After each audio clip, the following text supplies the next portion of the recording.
Oh my god! I'm back! Hello everyone, it is me, the Bee from Super Marcey Super Network, and I come to you yet again with another movie review. With the onset of Moana, destined for release very, very shortly, I just decided to basically review a couple of my own favourite Disney films, because one, I can't think of anybody who hasn't, in one part of their life, enjoyed Disney. Two, there is no doubt, despite the fact it is a capitalistic juggernaut, Disney is a part of our lives, for better or worse.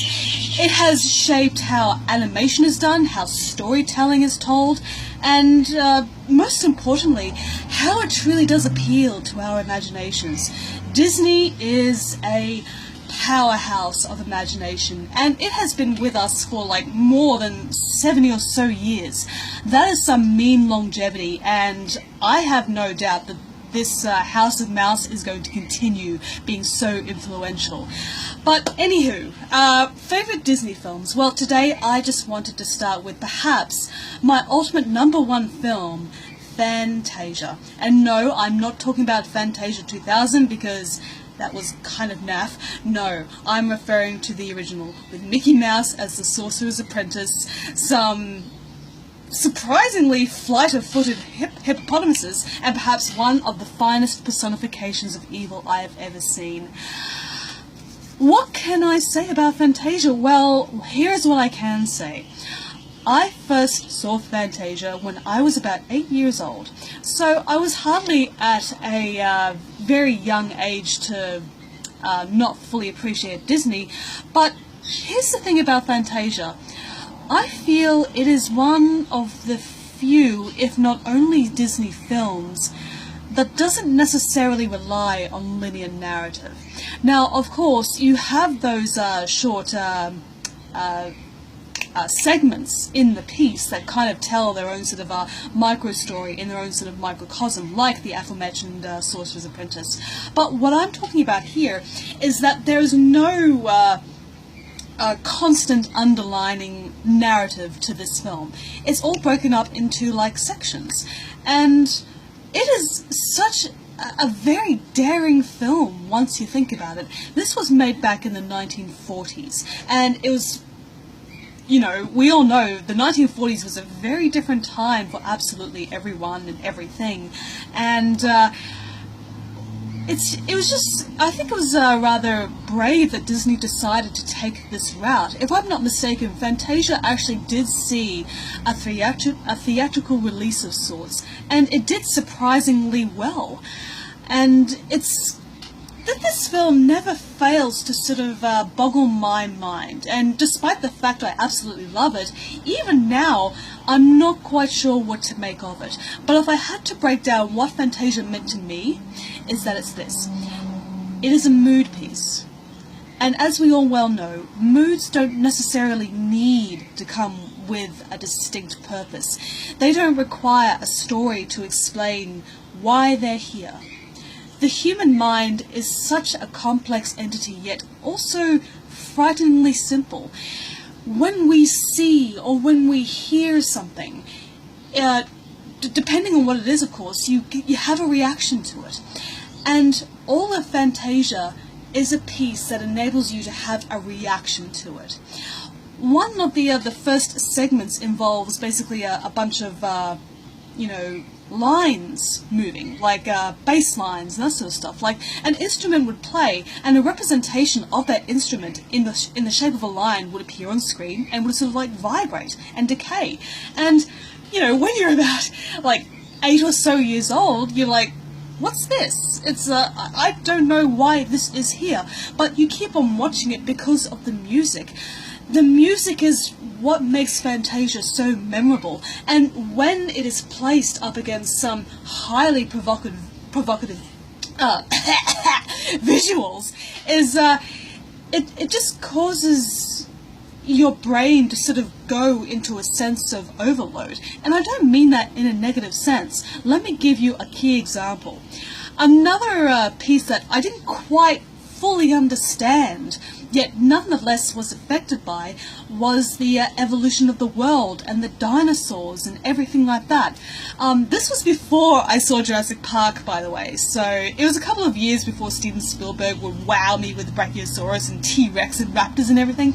But seeing how the world was created and how fragile it was, and seeing all these creatures appear, it's just it's kind of a transcendental experience. Like, you see the molecules in the water start to multiply and take shape and grow bigger, and eventually you have these fish. And one of the most memorable moments for me in that segment was when the fish breached through the water and started to crawl on the land. It is a very small moment, but it shows you a turning point in this narrative. And from that point on, you see the various epochs of the dinosaur era. The Triassic, the Jurassic, the Cretaceous, everything in between, basically. And yeah, towards the end of this particular segment, it shows, you know, it shows the dinosaurs at the height of their power. Like, it shows their ecosystem and how their lives intermingle, like predators and prey, like the fight between the Tyrannosaurus Rex and the Stegosaurus. That is just so, it's thrilling, but at the same time, you're just sort of like left with a sense of awe at it. You don't get to know who the Stegosaurus is, it doesn't have a name, it doesn't talk, and neither does the Tyrannosaurus Rex. None of these creatures have a human element to them, but by the same token, you can understand, you know, these are creatures, and they were just, because we don't have that sort of a connection to them, you don't quite know what to feel. I mean, yes, it is rather sad when the Stegosaurus dies in the fight and everything, but it's just, I can't explain it, but getting back to the point, I'm sorry. When it shows the dinosaurs started dying off, it's just, it is so, what's the best term here? It is confronting and awe-inspiring, because these animals are walking towards their doom. That the world has just gone dry and barren. There's no water. There are tar pits. It's just, there's no, you know, vegetation, and even the predators, with all these herbivores around them, the best they can do is just like make a lousy snap, and that's it. It's just, it's depressing, yes, but it's just so powerful. And this is made infinitely more so by the music. It's a death march. It's a death march for these titans that used to rule the earth. And when the final dinosaur dies, the world changes again. Volcanoes erupt. Earthquakes happen. Like, seas start to rise and fall. And it's just so, it's enormously powerful, you know? And when you're 8 years old and you're watching this, again, you're not quite sure what to make of it. You know those are dinosaurs, you know they're dying, but, you know, you have no human connection to them. You know, it's not like Elsa and Anna, is basically what I'm saying. And that's what this film is all about. It's meant to make you feel, and whatever you feel, that is from you. Okay, so you have all this stunning animation and this amazing music, and it's just, it truly is the epitome of a mood piece. It may even be regaled as an art house film, but I actually kind of prefer this film over an art house film, but sorry. So actually another one of my favorite segments, and this one I feel has a more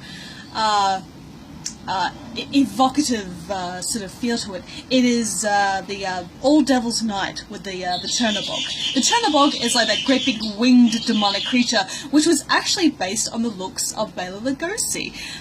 That's cool. Anywho, it basically shows, All Hallows Eve in this quaint little village after midnight, and when Chernobog awakens on his mountain, the way he unfolds his wings, his arms crossed, he is so powerful and omnipotent. He's just, there's no reason for him to be evil. He just is evil. He is the definition, the epitome. He is damnation. He is hell on earth.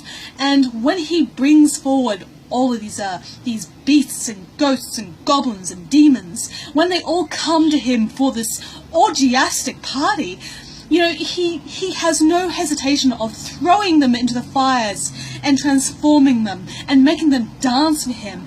And it's I know I sound like I'm, you know, resorting to hyperbole talking about this, but this is something that you do need to experience if you haven't already seen it.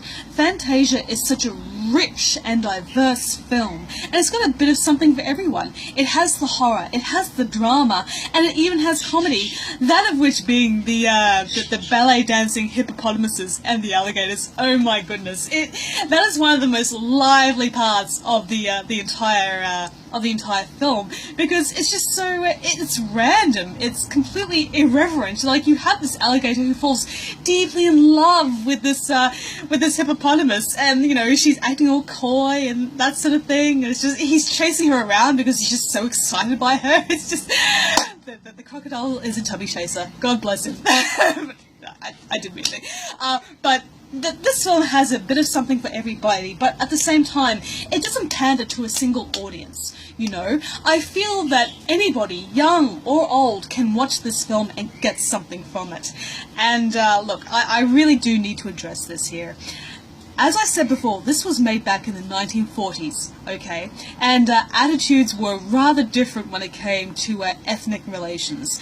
And in the segment involving creatures and characters of mythology, there is this one part of the segment that involves this Bacchus-type character. He's swilling his wine, he's got grapes in his hair, he's dressed up in a Roman toga, and he's flanked by two sort of darker-skinned centaurettes, and you know, the centaurs and the Pegasuses in this film, you know, they're everywhere.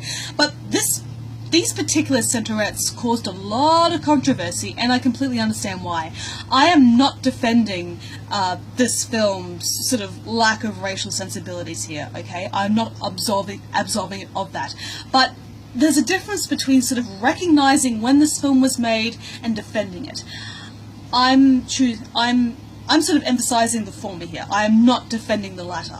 So, yeah, this film doesn't come without its janks, that's for goddamn sure. But when you get down to it, Fantasia is a film for the soul. It is a film for your creativity and just allowing your imagination to run wild. You can tell so much passion and artistic integrity went into making this film, and I don't think it has ever been duplicated.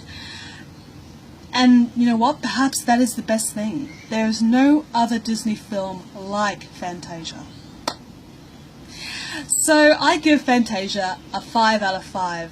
As I said before, if I truly had to make a choice, this is my favorite Fantasia film, my favorite Disney film, because of the fact it doesn't rely on your typical sort of narrative trappings.